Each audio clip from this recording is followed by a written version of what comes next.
والسلام على سيدنا محمد المصطفى وعلى آله وأصحابه من أهل الصدق والوفاء. سبحانك لا علم لنا إلا ما علمتنا إنك أنت العليم الحكيم. رب اشرح لي صدري ويسر لي أمري واحلل عقدة من لساني يفقهوا قولي. أما بعد فقال الله تعالى في محكم تنزيله وهو أصدق القائلين. أعوذ بالله السميع العليم من الشيطان الرجيم. يرفع الله الذين آمنوا منكم والذين أوتوا العلم درجات. وقال النبي صلى الله عليه وسلم وما آتاكم الرسول فخذوه أو كما قال النبي صلى الله عليه وسلم.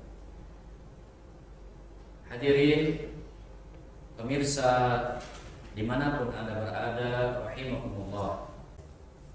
Puja puji syukur kita panjatkan kehadirat Allah Subhanahu wa taala yang alhamdulillah masih memberikan kita umur yang panjang fi taatillah, kesehatan jasmani dan rohanian, dan memberikan kita rezeki yang melimpah yang tiada bandingannya, tiada hitungannya.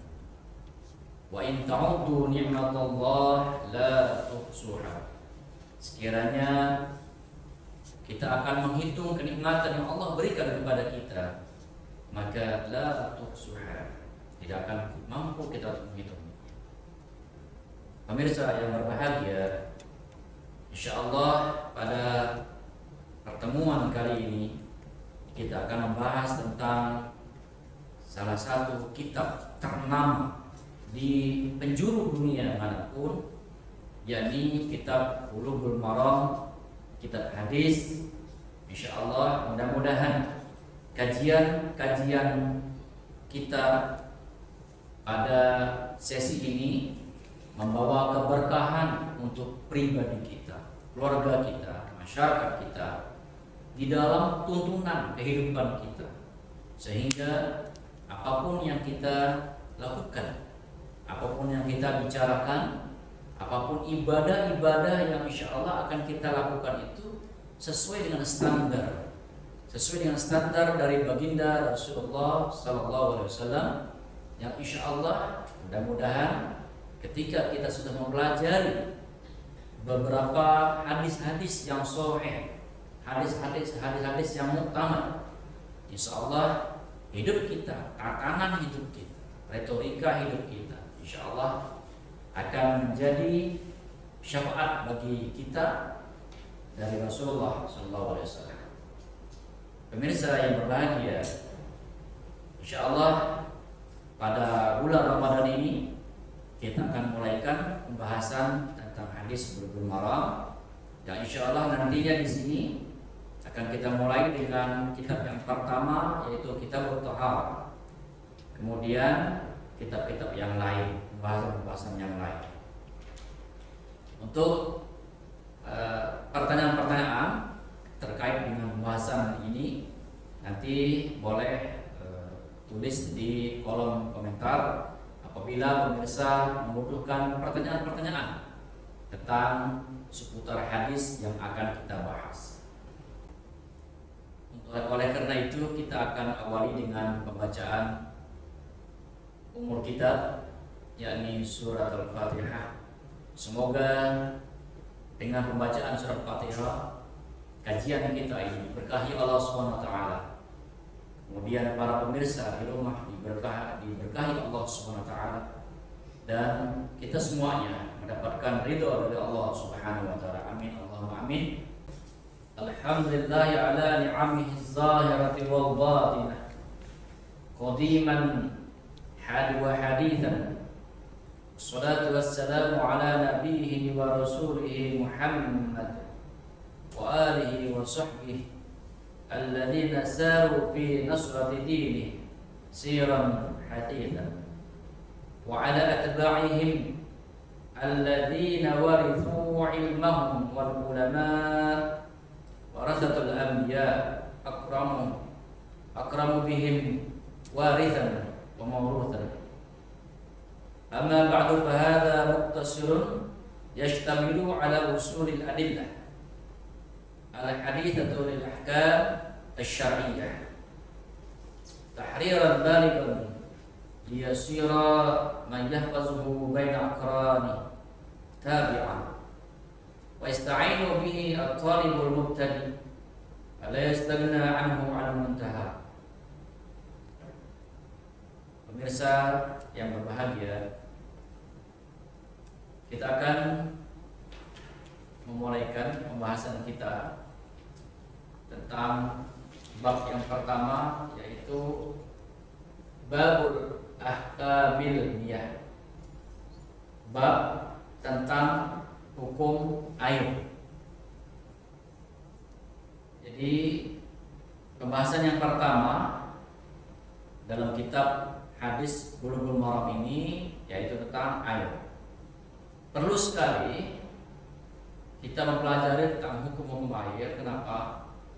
Karena salah satu syarat sah kita sholat yaitu bagaimana supaya air yang kita gunakan untuk berwudu itu adalah air yang benar-benar air yang mutlak, air yang benar-benar suci dari sifat-sifat kekotoran atau najis.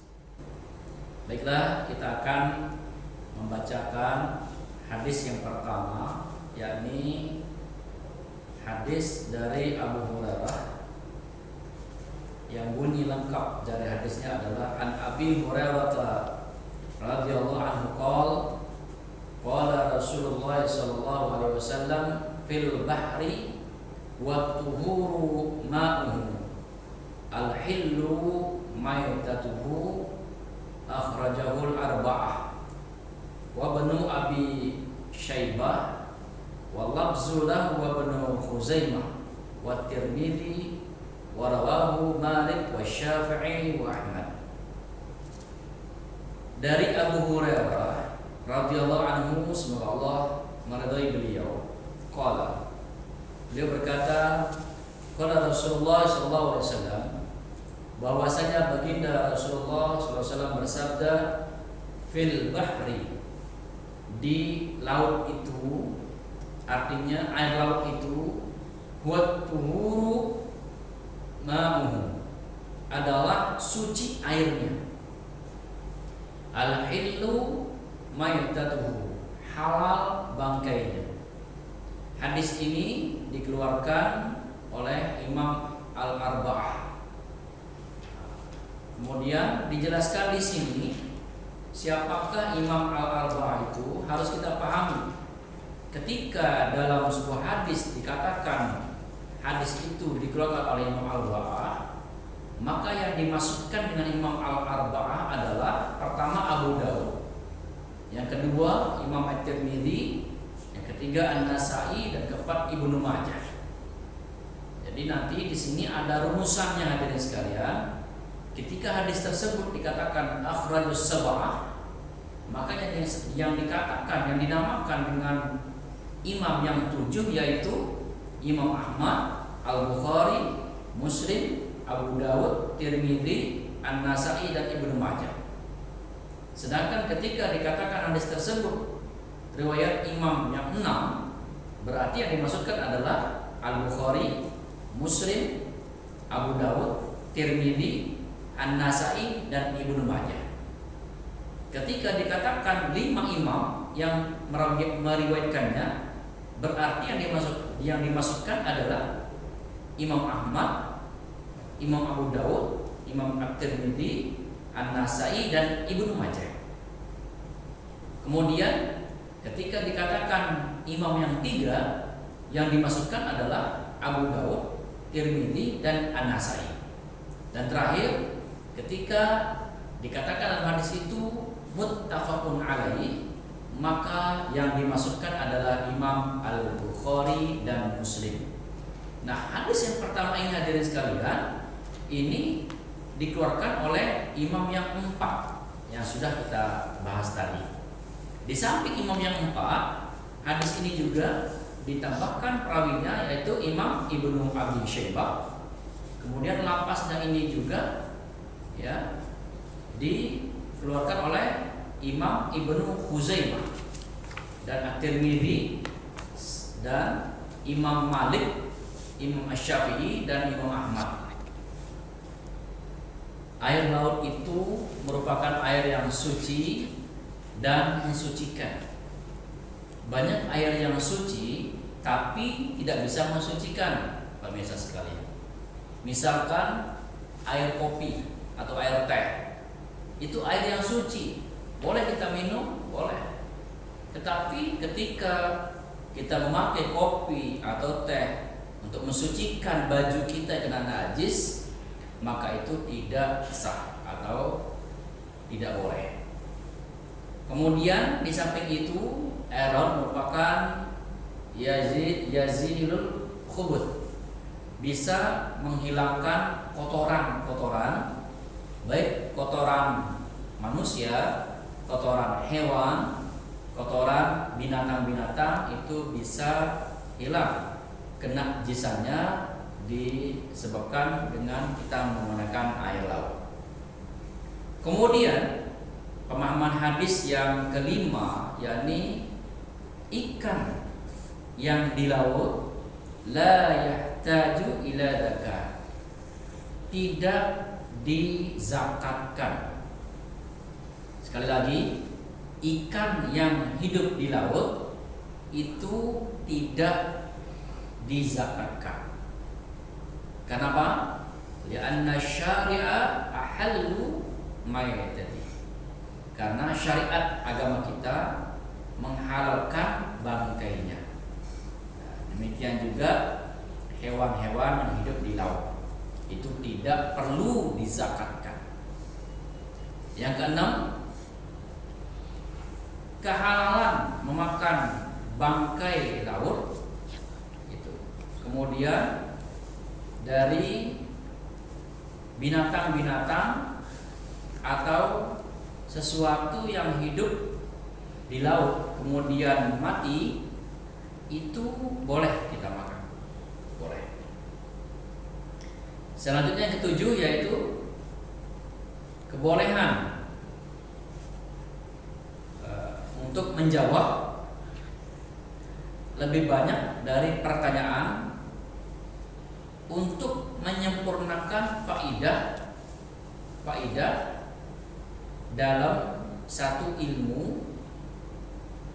Artinya ketika ada pembahasan, maka di sana boleh kita menjawab lebih dari pertanyaan itu. Ketika orang bertanya tentang air laut, misalkan, maka maka konteks yang akan kita bahas dalam laut itu akan bercabang, akan tambah banyak, sehingga memerlukan jawaban-jawaban yang lain. Selanjutnya dari sekalian, bahwa rawahul hadis, perawi hadis ini adalah Abu Hurairah. Siapakah Abu Hurairah itu? Beliau aslinya, ini perlu kita pahami, aslinya beliau bernama Abdurrahman ibn Sakhr al-Yamani ad-Dawsi, ya, aslama fis sanatis sabi'ah. Beliau meluk agama Islam pada tahun ke-7 dari hijrah, tahun ke-7.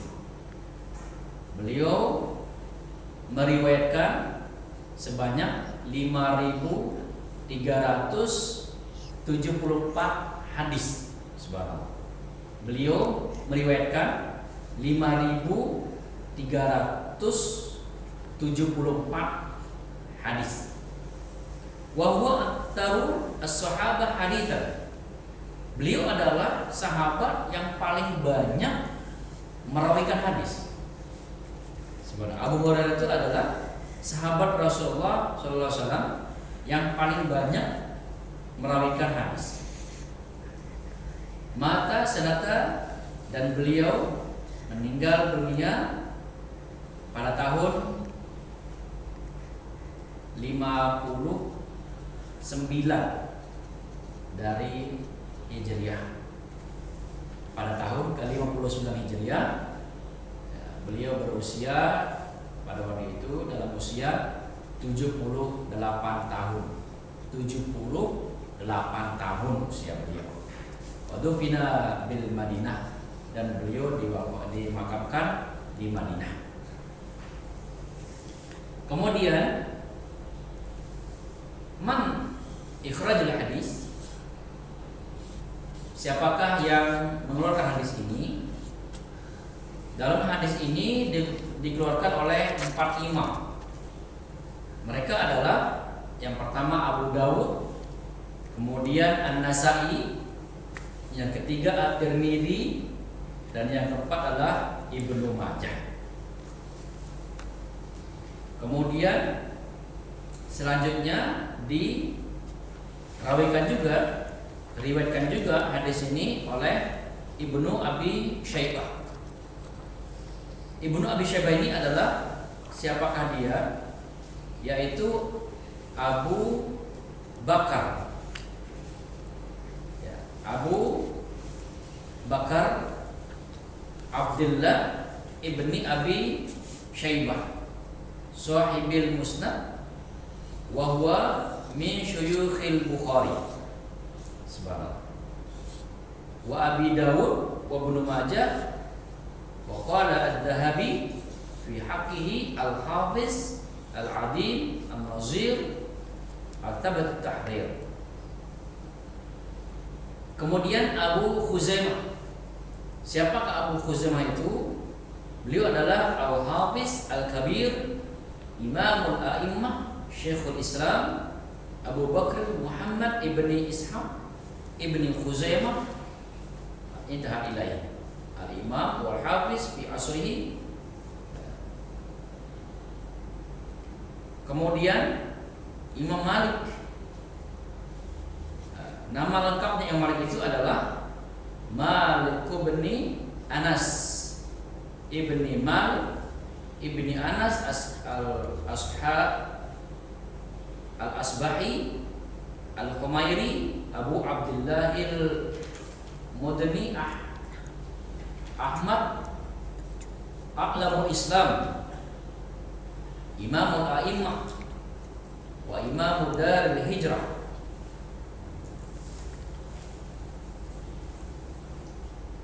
Kemudian Asy-Syafi'i. Hadis ini juga dikeluarkan oleh Imam Asy-Syafi'i. Siapakah Imam Asy-Syafi'i itu? Beliau adalah Abu Abdullah Muhammad ibn Idris bin Abbas bin Utsman al-Quraisy al-Muttalibi al-Hijazi al-Makki, yartaqa ma'ar Rasulil sallallahu alaihi wasallam fi Abdi Manaf. Jadi Imam Syafi'i ini bertemu silsilahnya dengan Rasulullah sallallahu alaihi wasallam pada Abdi Manaf. Ketika Abdi Manaf itu Rasulullah sallallahu alaihi wasallam dan Imam Syafi'i itu bertemu satu silsilah. Ulida sanata 50 wa mi'ati bi Guzzah. Beliau lahir pada tahun ke-50, 150 Wamiah, 150 di Gaza. Wakila di Asqalan, di negeri Asqalan. Wa nasya'a yatiman. Beliau dilahirkan dalam keadaan yatim. Pemirsa yang dirahmati Allah SWT, itu bahasan kita dalam hadis yang pertama, yakni at-tuhuru ma'hu. Air laut itu suci airnya. Ini kesimpulan kita. Air laut itu airnya suci, boleh kita minum, boleh kita gunakan untuk bersuci, ya, mencuci baju kita, ya, kemudian boleh kita gunakan untuk membersihkan kotoran-kotoran atau najis juga bisa. Yang kedua, kesimpulan kita adalah di dalam air laut itu ada binatang-binatang itu halal hukumnya kita makan, walaupun sudah menjadi bangkai atau mati. Demikian kesimpulan kita pada hadis yang pertama. Apabila ada komen atau pertanyaan dalam hadis yang pertama ini, silakan tulis di kolom komentar. Baik, pemirsa yang dirahmati Allah SWT, kita akan lanjut pada hadis yang kedua.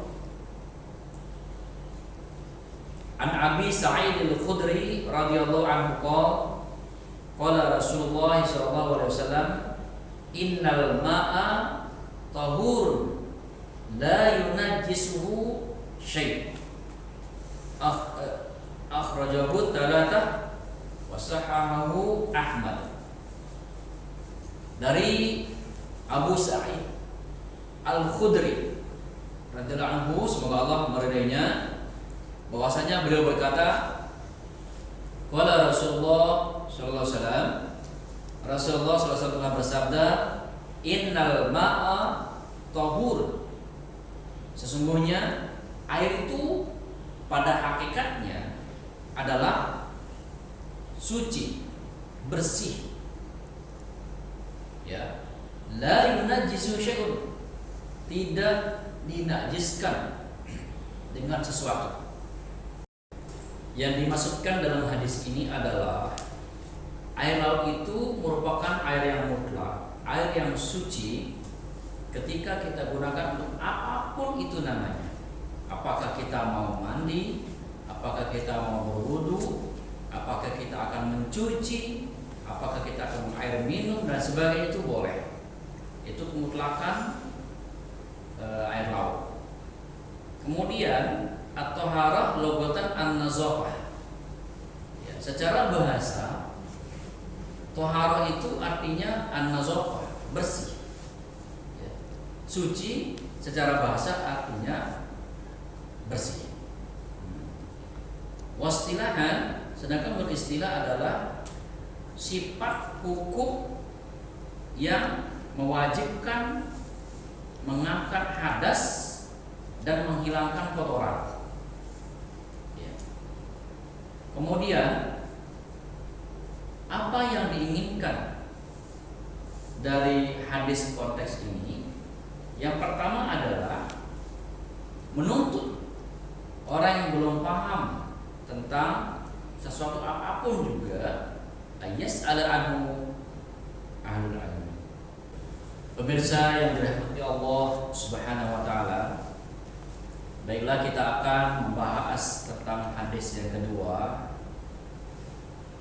Hadis ini saya akan bacakan secara sempurnanya. An Abi Sa'id Al-Khudri radhiyallahu anhu qala Rasulullah sallallahu alaihi wasallam, innal ma'a tahur la yunajjisuhu syai'un. Akhrajahu thalathah wa sahahahu Ahmad.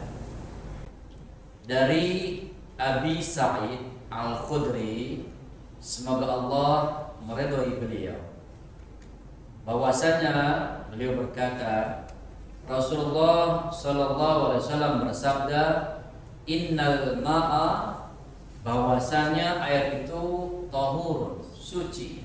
Pada hakikatnya air itu adalah suci. La yunajjisuhu syai'un, tidak bisa dinajiskan dengan sesuatu, tidak bisa dikotori oleh sesuatu. Hadis ini dikeluarkan oleh imam yang tiga. Ya, ketika dikatakan imam yang tiga, berarti dalam pikiran kita imam yang tiga itu adalah yang pertama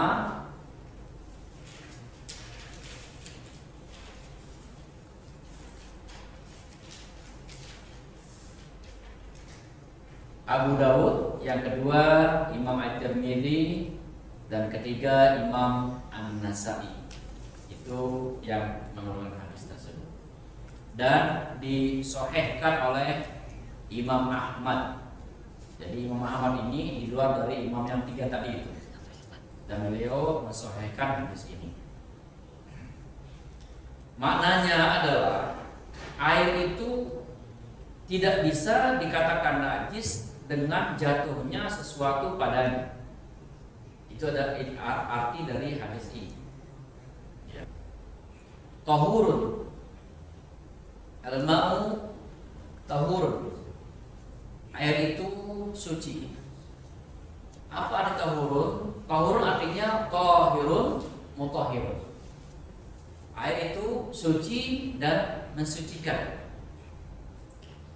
La yunajjisuhu syai'un artinya al-maqsudu ma lam yataghayyar. Maksud dari hadis yang mengatakan la yunajjisuhu syai', tidak bisa dikatakan najis dengan adanya sesuatu malam yataghayyar, selama air itu tidak berubah.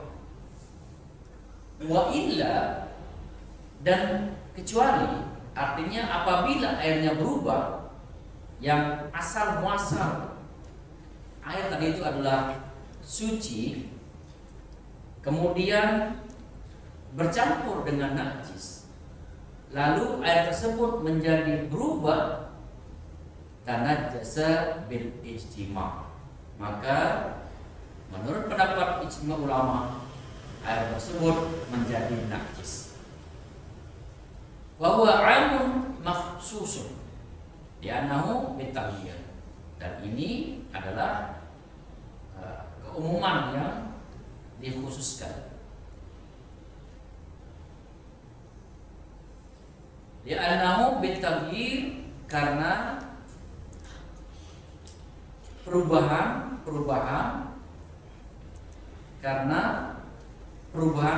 yang terjadi pada air tersebut. Inilah yang menyebabkan air tersebut menjadi najis. Kemudian hadis ini disahihkan oleh Imam Ahmad, sebagaimana yang dijelaskan tadi.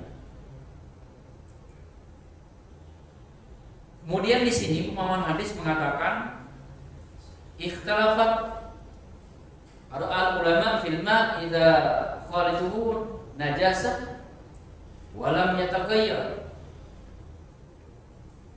ahadu awsafihi.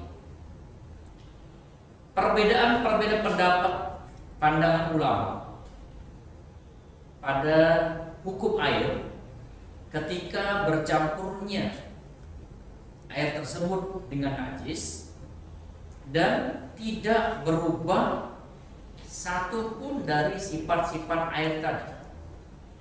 Sekali lagi, ulama berbeda pandangan ketika air yang suci tadi bercampur dengan najis, walhal air tersebut tidak berubah salah satu pun dari sifat-sifatnya. Padahal Malik ila annahu tahur qalilan kana au katsiran.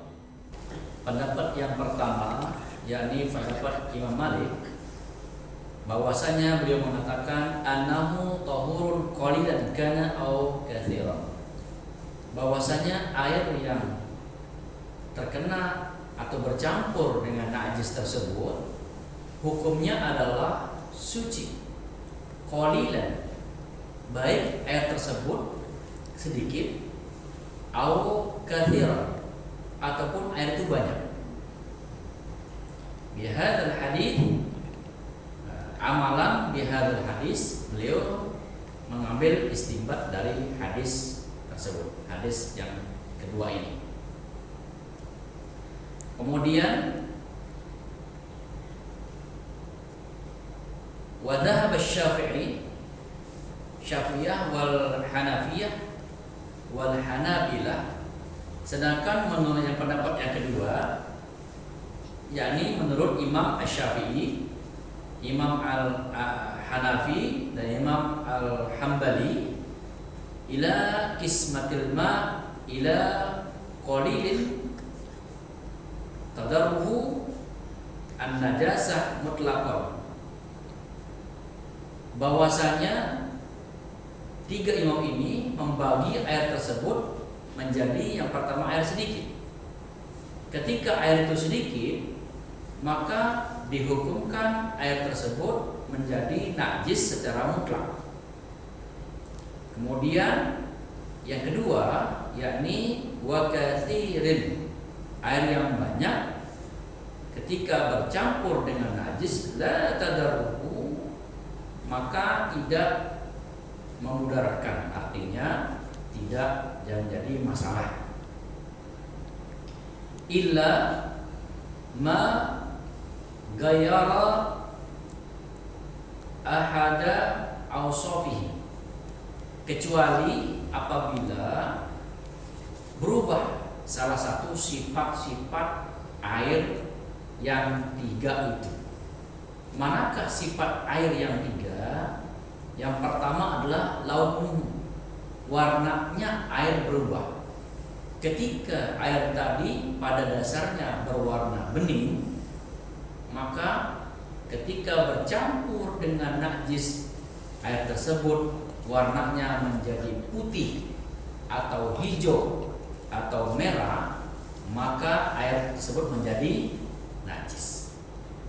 Itu sifat yang pertama. Sifat yang kedua air adalah ta'muhu, atau rasanya. Rasa air yang murni itu tidak punya rasa.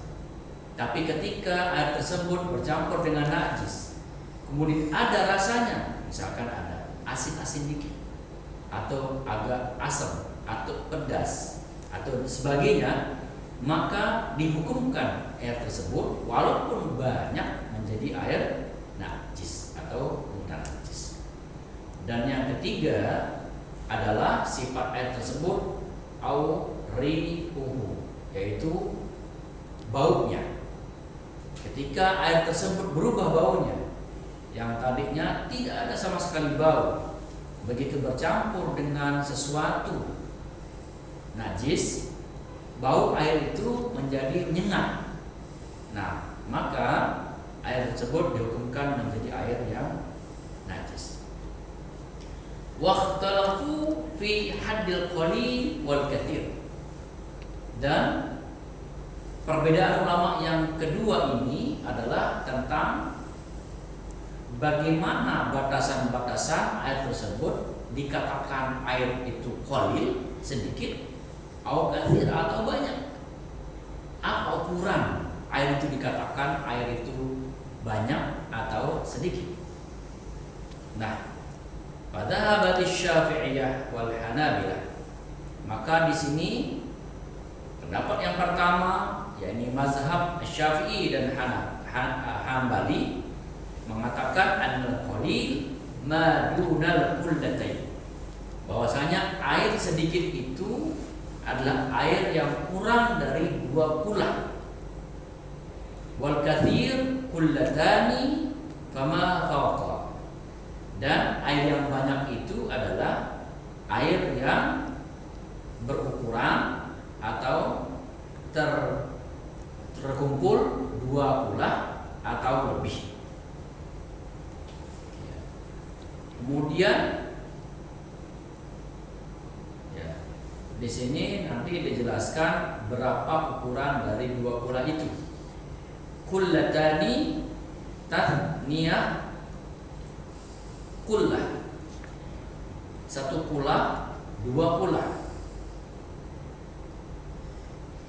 Kemudian ukuran dari 2 kulah ini adalah khamsu mi'ati ritlin Iraqiyin takriban, kurang lebih sekitar 500 ritel air kalau ditimbang dengan ritelnya Irak. Jadi rata-rata para ulama itu mengukur timbangan air itu menggunakan timbangan rital Irak. Itu yang masyhur dalam ulama fikih. Ya. 500 rital bukan 500 liter. Hadirin pemirsa yang dirahmati Allah SWT, manakah yang dikatakan dua kula? Dua kula menurut ukuran orang Irak yaitu sekitar 500 rital. 500 rital ya, bukan liter menurut Indonesia. Nah, itu menurut orang Irak. Kemudian kalau diukur dengan ukuran orang Mesir, dua kula itu berjumlah 446 rital ukuran Mesir. Kemudian bisa juga dihitung dengan 73 so'an 73 so'an air. Kemudian kalau dihitung dengan ukuran Hijaz, di sini dikatakan 5 karab atau 10 sofihah. Jadi di sini ada ukuran-ukuran sesuai dengan daerah masing-masing. Untuk daerah kita Indonesia itu sudah diukur oleh Majelis Ulama Indonesia kita dengan membuat bak mandi yang pas dengan dua kula. Nah, bak mandi ini ukurannya yang sudah jadi itu dari plastik, kalau nggak salah dulu pernah diperjualbelikan, itu yang agak besar, sekitar kurang lebih ukurannya bak mandinya itu sekitar 1 hasta atau lebih, 1 meter ya, itu. Kemudian lebarnya 1 meter, bawahnya setahu 1 meter, panjang kali lebar kali tinggi itu ukuran itu. Bak mandinya diperjualkan, bahkan semakin kecil dan semakin kecil. Nah, itu ukuran biasanya dipakai oleh orang Indonesia. Ini memang kalau dua kula ini ya 500 liter itu ya sekitar berapa kubik, kalau kita kubik air. Nanti akan dijelaskan lebih lanjut lagi. Kemudian perawi hadis ini wa Abu Sa'id Al-Khudri. Siapakah Abu Sa'id Al-Khudri itu? Beliau nama lengkapnya adalah Sa'd bin Malik ibni Sanan Al-Khudri. Beliau namanya Sa'ad bin Malik bin Sinan Al-Khudri. Beliau dibaiat untuk masuk Islam itu di bawah pohon. Ya. Kemudian beliau adalah termasuk min ulama sahabah, ulama dari kalangan sahabat. Kemudian beliau telah meriwayatkan 1170 hadis. 1170 hadis. Beliau meninggal pada tahun ke-74 dari tahun Hijriah. Kemudian dalam usia 86 tahun. Demikian penjelasan dua hadis pada sesi pertama ini. Ya, insya Allah nanti kita akan lebih kerucutkan berapa dua kula itu menurut kitab-kitab yang lain. Namun di kitab ini dijelaskan hanya seperti tadi itu menurut ukuran Irak dan Mesir. Itu yang jelasnya. Insya Allah pada kitab-kitab fikih pada khususnya itu diperbincangkan, dijelaskan dengan detail berapa ukuran dua kula itu. Demikian pemirsa dimanapun Anda berada, pada pembahasan dua hadis dalam kitab Bulughul Maram pada sesi kali ini. Demikian, kurang lebihnya mohon dimaafkan. Mari kita tutup dengan doa kafaratul majlis.